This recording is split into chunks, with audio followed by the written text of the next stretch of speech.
We are all living longer, so we're told, and certainly the population structure in Newcastle and in most cities is preponderantly older people. Yet at the same time, we're all being encouraged to live independently in our own homes for as long as possible.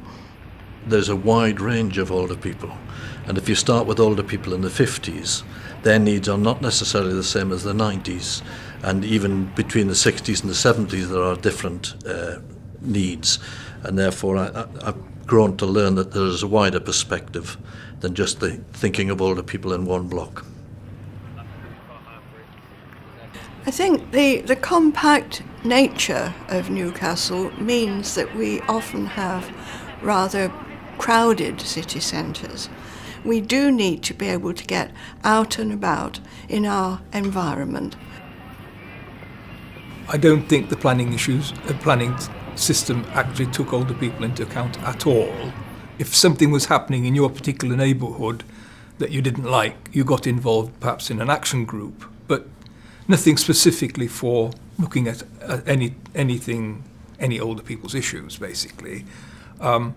I think that has now changed. We do get involved. We are on the list of stakeholders that are consulted. I'm not saying necessarily that they take that much notice, but at least they do consult us. If one's talking in general about the way the city is being developed, it requires quite a lot of understanding to understand the issues, the importance of commercial development, the importance of the development of the leisure industry, etc.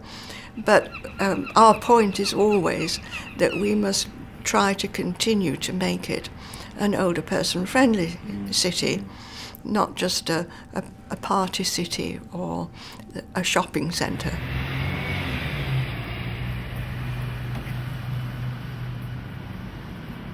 Falls are a notoriously high factor for older people, breaking various bones and eventually getting into the NHS. Those are the sort of, they're very nitty-gritty things, but they're still extremely important to older people. And things like pedestrian crossings, loos, seating, pavements. And we found pedestrian crossings, for instance.